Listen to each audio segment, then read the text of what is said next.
Welcome back from the break. You're watching Newsx and I'm Asavri Jindal. Protests erupted across several cities over the lynching of Dipu Chandra, a 25-year-old Hindu factory worker in Bangladesh. Das was beaten and set on fire in Mymensingh district last week. The killing has sparked widespread outrage and heightened tension between India and Bangladesh. At least 10 people have been arrested in connection with the incident.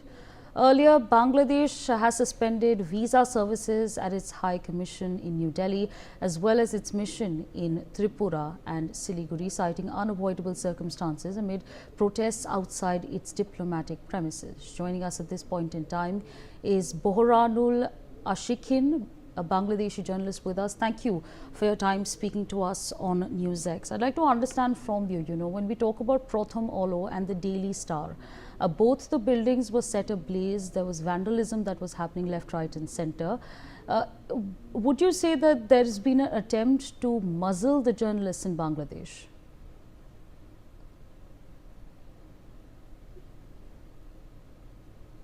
Sorry, could you unmute yourself, please?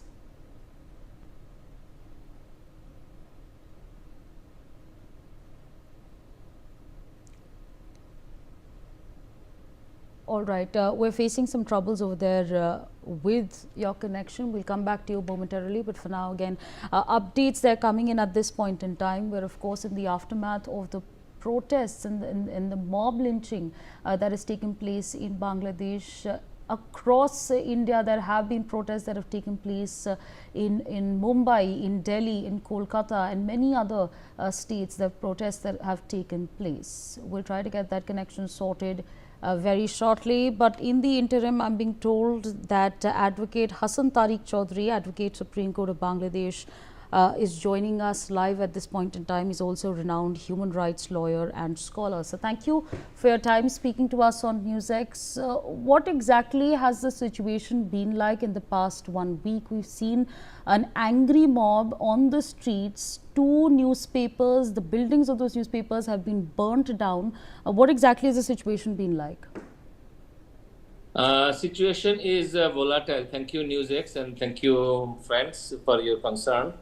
The people of Bangladesh, the ordinary people who are living by their profession, all people are peace-loving. But, there is a situation which has been very much politically motivated. And out of this political, extreme, radical motivation, there has been an attack in the 2 renowned newspapers, namely the Daily Star and Pratham Alo. And also the lynch, the mob also attacks a historic cultural organization, that is Chayanot and Udichi. These 2 national cultural organizations has been attacked by this mob. And this creates a huge havoc in the country, and all over the country that the people are in a very intimidated situation, and people are in a panic, very scarcity, and they are really worried about the safety of their life and also safety of their workplace even. So although the current interim saying that they are very much cautious and they have taken action to protect the people's life and property from the mob and from any sort of conspiracy, but there are something fishy when they are saying some statement on behalf of the government, because some of the previous partners of the government, the young forces, now they formed a party like NCP. They complained and they alleged the interim that there are some portion of the government are liable for their inaction and for their negligence regarding the law and order situation, and which consequently made this situation worse. But at the same time, the Editors Council, the National Organization of the Newspaper Editors, they organized several meetings to express their concern, demanding the justice and the arrest of the culprits who are trying to create this situation like a war-like situation. and they are instigating some people, some radical forces towards a volatile and unprecedented situation. So that you see that there has been attack on the minorities. Dipu Chandra Das, which is a serious case of a human rights violation, although some people has been arrested, but when it was happening, people are witnessed that how the law enforcement agency remained silent and there was an inaction from the government. But after the incidents, after the chaos, after the outcry from the human rights organization, from national and international rights body, the interim are responding. So this is something fishy, and the people who are very much concerned about the freedom of speech, freedom of news media, freedom of mass media, freedom of conscience, and freedom of thought, this sort of people are in serious panic and serious intermediate situation. So this sort of threat and this sort of security crisis is prevailing in Bangladesh, and particularly the ethnic minority, the political minority, and the academics, the secular academics, they are in a fear. We do not know what will happen tomorrow. But within this volatile situation, the new Chief Justice of the country will take oath on 28th of December. And we hope after the assumption of a new Chief Justice and the country is going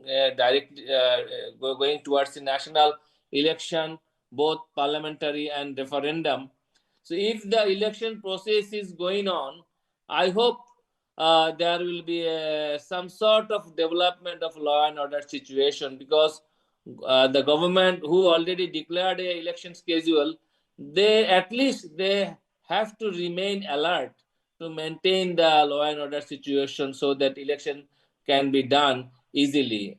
And at the same time, tomorrow on 25th, Tarique Rahman, the chief of the main major political stakeholder nowadays, the Bangladesh Nationalist Party (BNP), he is returning Bangladesh after 17 years.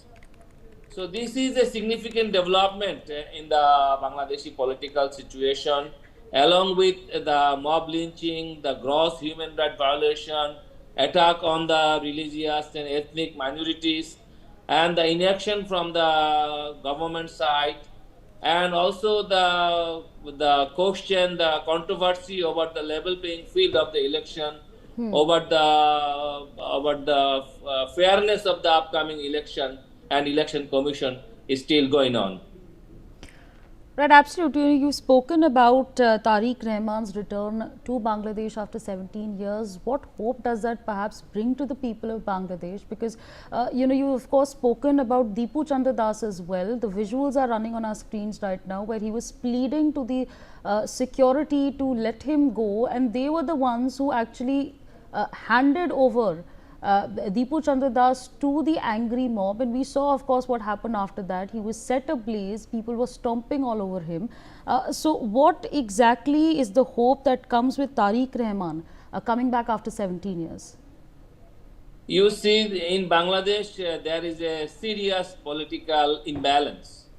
In Bangladesh, nowadays, the secular forces of national politics is being heavily marginalized, and there is a radical forces are predominant, and BNP, the nationalist party, is in between. They have shifted their political position from their earlier position, and they are gradually they are trying to become moderate, and they are addressing the threat which is coming from the radicals. And although they had an alliance with the radicals earlier, but now they start realizing that the radicalization of the politics is not the answer. And if you deeply analyze the position of the Bangladesh Nationalist Party and the statement issued by the top leadership of that party, as a whole, you will find a policy shift a paradigm shift of their rhetorics and their narratives, by which they are trying to propagate that they want a Bangladesh Okay. which will be moderate, and they are committed, as they said, to protect the human rights situation, and they will not the country let ruled by the radicals. That is their declared position.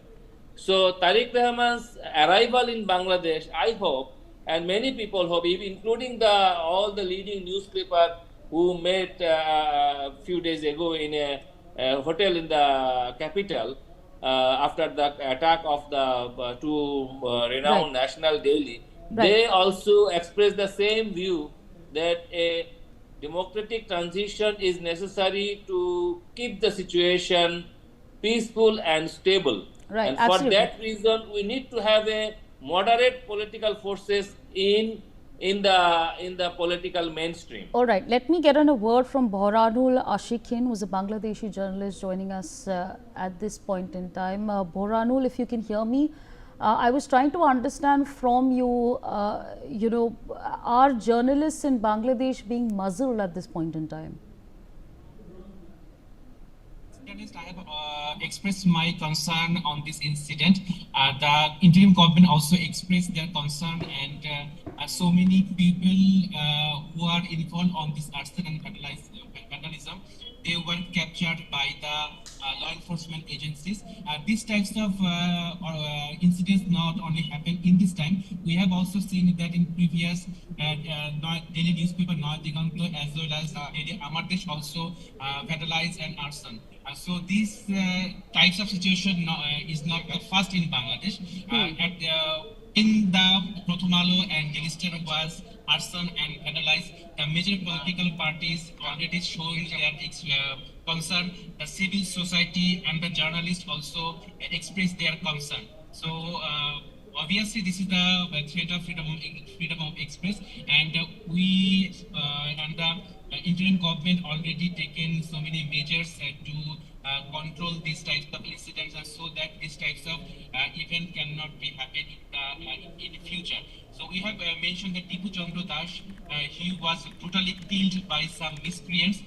Today, the education advisor meet with Dipu Chandra family, and he also expressed their sorrows to the Dipu Chandra family, and I update you that already 12 individuals who were involved in these types of heinous attack were captured, and the interim government also expressed their sorrows and given the statement, and Okay. the government expressed that all people who are living in Bangladesh will get safety and security irrespective of sex, culture, and religion.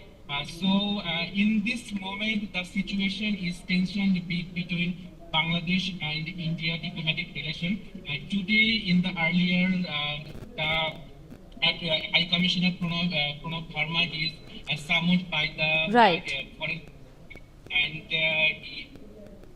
you know that what is going on in New Delhi, the Bangladeshi High Commission already attacked by some people in New Delhi. So Bangladesh also expressed their concern on this incident which is going on in New Delhi. So obviously the situation is not under control. A diplomatic relation is not in a good sense. We have seen that in previous regime we have a good relation between India and Bangladesh, but after that 24, the situation is not, in a sense, not a good. Right, absolutely. Absolutely. With that, I'd like to thank both our guests for joining us on the broadcast, sharing their valuable insights with us. We're going to leave it there.